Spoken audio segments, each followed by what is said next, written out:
그가 영원히 하나님 앞에서 거주하리니 인자와 진리를 예비하사 그를 보호하소서. 그리하시면 내가 주의 이름을 영원히 찬양하며 매일 나의 소원을 이행하리이다. 아멘. 인생에 있어서 유일하고 진정한 안정이란 생의 불완전함을 맛보는 데 있는 것이다.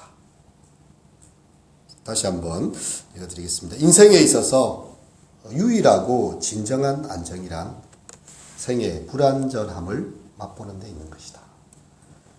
하버드의 아주 유명한 심리학자인 스카펫 박사가 그의 인생의 가장 절망의 틈바구니에서 영적 계시처럼 그에게 딱 번개처럼 깨달아졌던 이 깨달음이 이것이었습니다. 인생의 날들은 전쟁의 날과 같은 것이지요. 하나의 사건이 지나가면 끝이 나는 것이 아닙니다. 어렵게 우리가 10개의 문을 중에 한 문을 선택하고 그 문을 연다면요, 끝난 게 아니라 10,000개의 열린 문이 있습니다. 또 다른 선택의 과정들이 놓여져 있고 또 다른 사건이 우리의 안전을 위협하고 있습니다. 정말 한시도 마음 놓고 살 수 없는 것, 그것이 바로 인생인 것이죠. 또한 사탄이 호시탐탐 틈을 노리고 있습니다. 성경은 우리가 깨어 있어야 한다고 이야기합니다. 세월을 아끼라 때가 악하니라. 우리가 아껴서 살아야 될 시간들이고 깨어 있어서 이렇게 우리의 믿음을 지켜야 되는 것입니다. 오늘 우리는 다윗의 시편을 읽게 되는데요. 특별히 전쟁의 날들을 살았던 다윗은 그가 겪었던 전쟁의 날들 속에서 견고한 반석이 되는 나보다 높은 바위에 나를 인도해 달라는 그의 기도를 드리고 있죠. 이 사막지대에서 이 바위라는 존재는 굉장히 중요한 존재입니다. 어떻게 이렇게 탑이 없어요. 바위에 높이 올라가는 사람이 먼저 적의 동태를 살필 수가 있습니다. 자기의 위치를 알고 적이 어디까지 왔는지를 감시를 할 수 있는 천의 감시탑이 됩니다. 동시에 바위는 자신을 숨길 수 있는 확실한 피난처가 됩니다. 그래서 고대 사막의 전쟁에서 전사들은요, 바위에서 적의 동태를 살피기도 하고 자신의 몸을 유용하게 숨기기도 할 수 있는, 그러면서 잠깐의 쉼을 얻는, 그야말로 자기보다 높은 바위가 있다는 것은 굉장히 유리한 고지를 점령한 것이 됩니다. 그리고 높은 바위가 제공하는 축복의 하나는요, 이 그 열사의 사막에서 그늘이 제공된다는 것이죠. 얼마나 뜨겁지만 바위의 그늘 아래만 있으면 시원합니다. 그래서 믿음의 전사들은요, 바위의 그늘 아래서 주의 장막을 경험합니다. 주는 나의 피할 바위시오. 시편에 그런 구절들이 많이 나오는 이유가 있습니다. 그리고 그곳을 바로 주의 날개 아래 피하리이다. 이렇게 그것을 하나님의 날개로 비유하기도 합니다. 시편 기자는 이 달콤한 바위의 안식을 놓치고 싶어 하지 않고요, 영원히 주의 장막에 머물면서 주의 날개 아래 피하리이다, 이렇게 표현을 하고 있습니다. 하나님이여 나의 부르짖음을 들으시며 내 기도에 유의하소서. 내 마음이 약해질 때에 땅 끝에서부터 주께 부르짖어 오리니 나보다 높은 바위 위에 나를 인도하소서.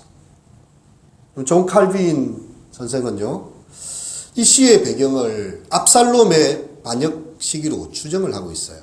왜냐하면 다윗이 추방되지 않았다면 2절과 같이 땅 끝에서 부르짖는다고 이야기할 이유가 없습니다. 왕궁에 거하고 있을 텐데 왜 땅 끝에서 부르짖는다고 이야기를 하겠습니까? 그가 얼마나 이 강한 어조의 단어, 부르짖는다는 단어를 사용하면서 자신의 열망을, 그 강렬함을 표현하고 있는 것이죠. 그가 큰 소리로 하나님께 부르짖었든지 아니면 그가 낮고 조용한 어조로 기도를 했든지 상관없이 그는 하나님을 향하여서 내적인 열정을 가지고 땅끝에서 하나님께 부르짖고 있습니다. 여러분, 땅끝이라는 말로 다윗은 자신이 추방된 처소가 그렇게 그 땅끝이 되었다는 것을 말하고 있고요. 그는 자신의 성전과 왕의 성읍에서 축출되었다는 것을 보여주고 있습니다. 이 시편을 계속 읽다 보면 다윗은 자신을 왕의 칭호로 이렇게 주께서 왕에게 장수하게 하사 3인칭으로 부르고 있죠. 이것은 사울의 추격의 시기가 아니라는 것이죠. 이미 안정된 왕자를 차지했는데 자기 몸에서 난 압살롬의 반역으로 다시 한 번 더 추방되는 그런 상황에 이르렀다는 것을 표현하고 있습니다. 압살롬의 그 광포를 피해서 광야로 외진 장소로 몸을 옮겨 다니면서 그의 측근들과 함께 또 하루하루의 삶들을 살아가고 있었던 것입니다. 우리가 시편 139편에도 이 비슷한 표현이 나오는데요. 여호와여 주께서 나를 살펴보시며 나를 아시나이다. 내가 안고 일었음을 아시며 멀리서도 나의 생각을 아시나이다. 이렇게 말씀을 하다가 9절에 보면 내가 새벽 날개를 치며 저 바다 끝에 가서 거할지라도 거기서도 주의 손이 나를 인도하시며 주의 오른손이 나를 붙드십니다. 여러분 새벽 날개를 치며 바다 끝에 가서 거하는 형편은 어떤 형편일까요?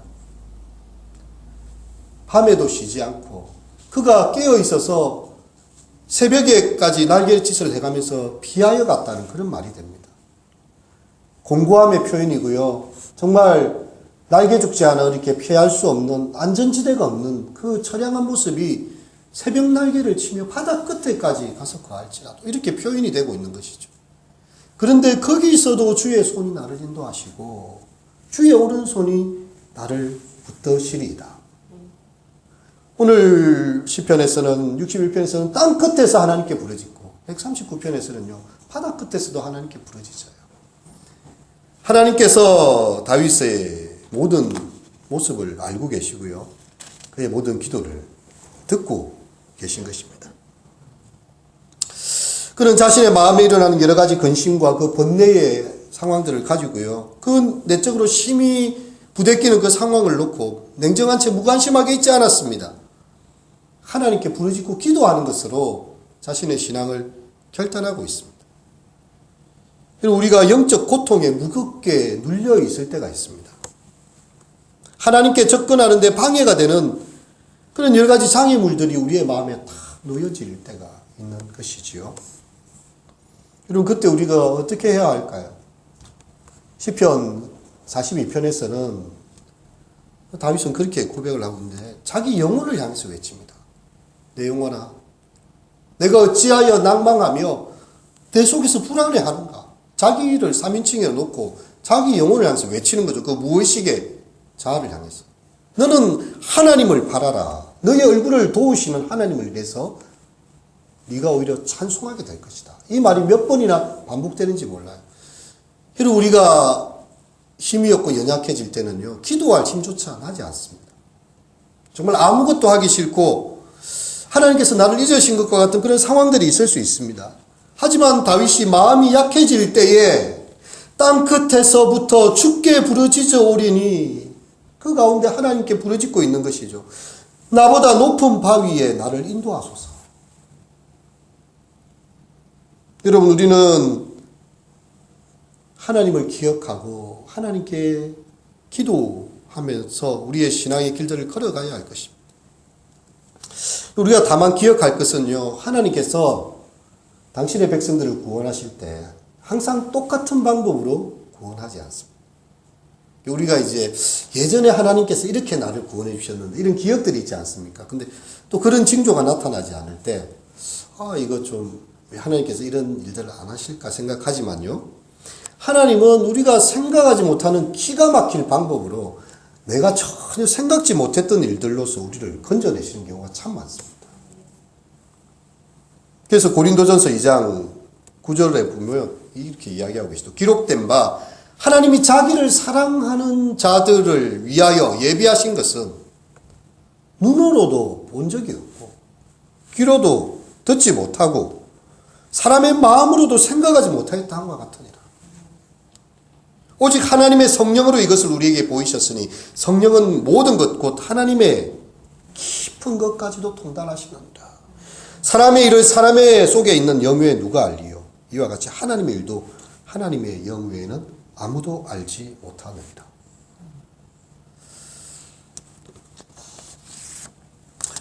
저는 이번에 이제 우리 아이가 이렇게 학교에 기숙사를 가게 되면서 보건소에 가서 결핵 검사를 해라는 이 통지를 받았어요. 그래서 이 진주의 보건소를 처음 가보게 됐습니다. 그래가지고 이제 그 개인정보를 넣고 피검사도 하고 이렇게 하는, 또 이렇게 이것도 찍고 하는 그런 시간들이 있었는데요. 딱 이렇게 결과가 나왔습니다. 예. 결핵 음성 판정, 예. 건강하니 기숙사 입사가 가능하다. 그래서 이제 이걸 우편을 보내게 됐는데요. 그 순간에 저희 6학년 시절에 그 기억이 떠올랐습니다. 왜냐하면 그때 이제 불주사라는 걸 맡게 됐는데, 저희 아버지가 이제 교회를 개척하신 지가 얼마 되지 않고 지하에, 반지하에 살 때 상황이었거든요. 햇빛도 잘 들어오지 않는 집에 한 칸의 방에서 목회 가족들이 다 있고, 옆에는 교회당이고, 단쪽에는 성교원이 있고, 이렇게 파티션이 크게 나눠져 있었는데, 이 햇살을 잘 받지 못하고 뭐 넉넉하지 않은 상황에 그때 학교에서 주사를 맞았는데 이게 확 부어올랐던 기억이 나요. 그래가지고 이제 이게 이제 결핵이다.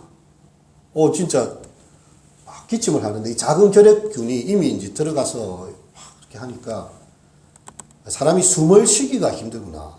그리고 이렇게 결핵 환자들은 또 피를 토할 수도 있잖아요. 그러니까 제가 초등학교 6학년 때에 삶과 죽음이라는 것에 대해서 정말 심각하게 생각을 해보게 됐어요. 이러다가 사람이 죽을 수도 있겠구나. 제가 온몸으로 느끼게 되니까요. 그때 제가 피할 수 있는 방법은 아무것도 없었어요. 그 당시에 뭐 병원을 가본 적도 잘 없고요. 어머니 아버지도 그런 뭐 넉넉한 형편도 되지 않았고, 예배당 그 자리에 앉아서 기도하는 것이었습니다. 하나님, 살려주십시오. 기도하는 것밖에는 방법이 없었어요. 근데 저는 어떻게 치료가 됐는지를 알 수가 없어요. 기억도 나지 않아요.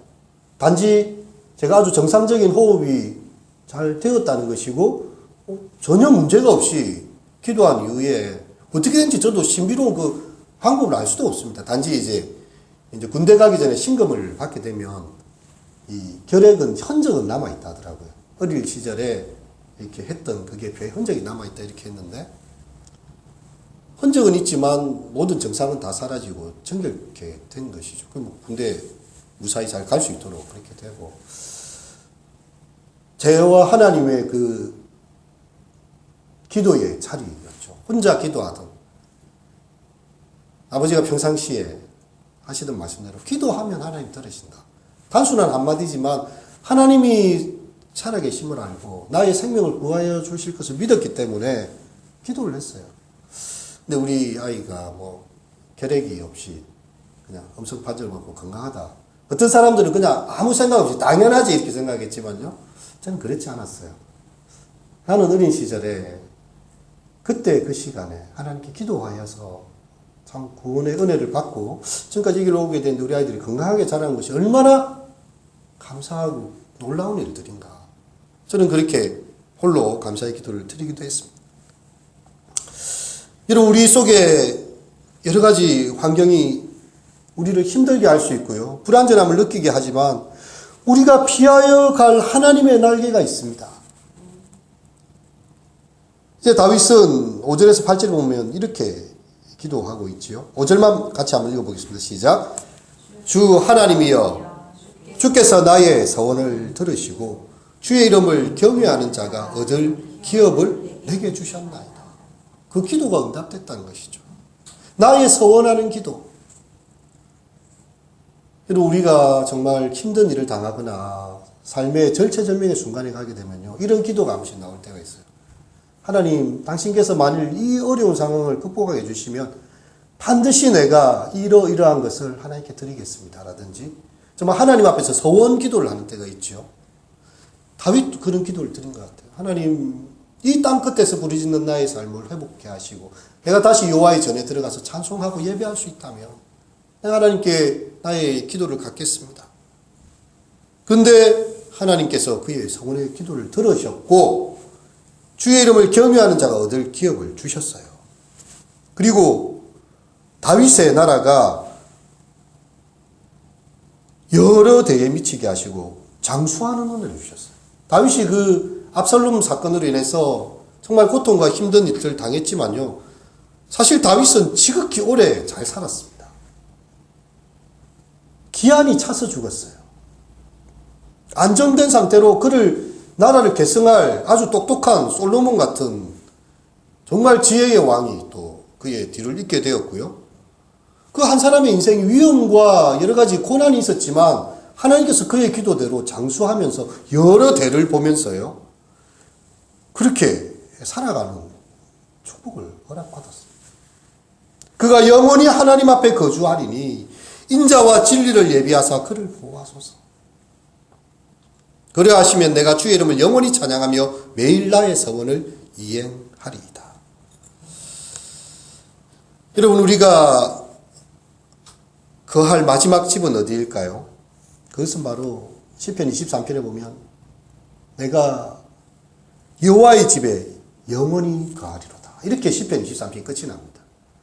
나의 거주할 마지막 처소는요, 여호와의 집, 하나님의 전이 되는 것이죠. 그래서 그 가운데 하나님께서 나를 이끌어 가시고 내가 그 앞에서 영원히 찬양하며 나의 소원을 이행하겠다. 이렇게 다윗은 고백하고 있습니다.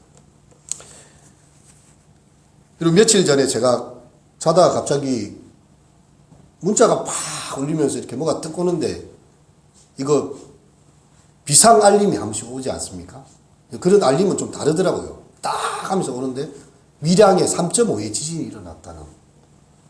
우리가 평안한 시대를 살아가는 것 같지만요, 곳곳에서 지진의 신호들이 계속 들려옵니다. 안전지대가 없다는 것이죠.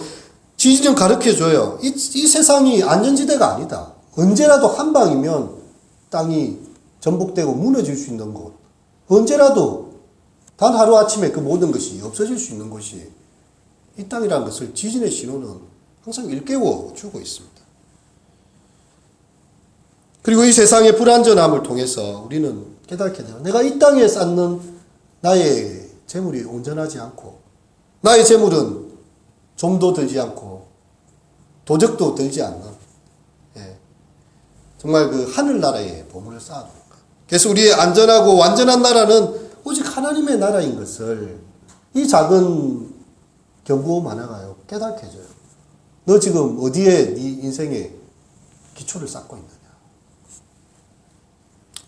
변용세라는 목사님이 부산의 사직동에 개척을 하셨는데, 그분이 이렇게 기독교 방송에 한 번씩 방송을 하시는 때가 있었어요. 어느 날 제가 차를 운전하다가 그분의 이렇게 찬송을 막 이렇게 소개하고 그런 게 많으신데요. 이야기를 듣게 됐어요. 자기 교회 청년들한테 노래를 하나, 이렇게 찬양을 하나 가르쳐 줬거든요. 이 세상의 친구들 나를 버려도 나를 사랑하는 이 예수뿐일세. 그러니까 이 곡을 처음 듣는 청년들이, 목사님 이거 처음 들어본 곡인데 신곡입니까? 찬송가 봐라. 찬송가 394상에 이런 찬송이 있다. 얼마나 찬송을 우리가 잘 안 부르고 안 하면 처음 들어보는 곡인 거예요. 근데 이 찬양의 가사가 참 제 내리를 탁 때리는 것입니다. 이 세상의 친구들 나를 버릴 수 있다는 것이고요. 하지만 나를 사랑하는 이 예수님 나를 버리지 않습니다. 예수 내 친구 날 버리지 않네. 온 천지는 변해도 날 버리지 않네.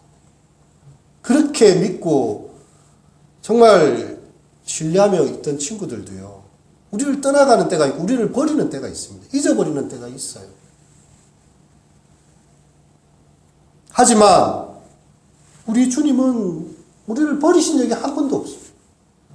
이 세상 끝날까지 내가 너희와 항상 함께 하리라. 이것이 우리 주님의 마지막 약속이지 않습니까? 하늘로 올리우기 전에 제자들을 향해서 말씀하신 그 말씀입니다. 온 천지는 변합니다.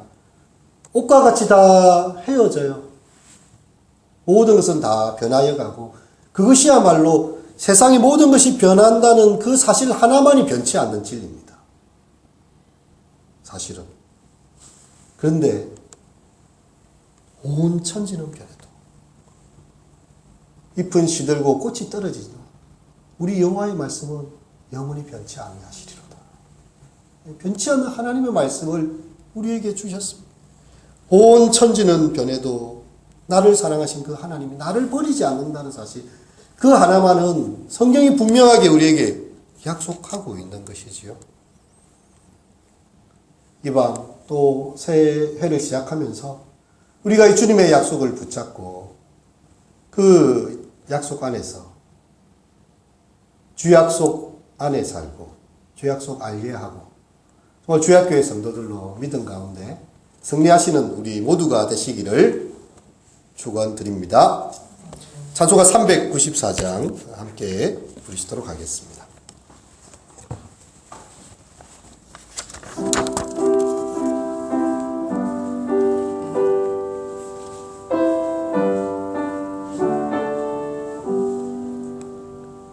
이 세상의 친구들 나를 버려도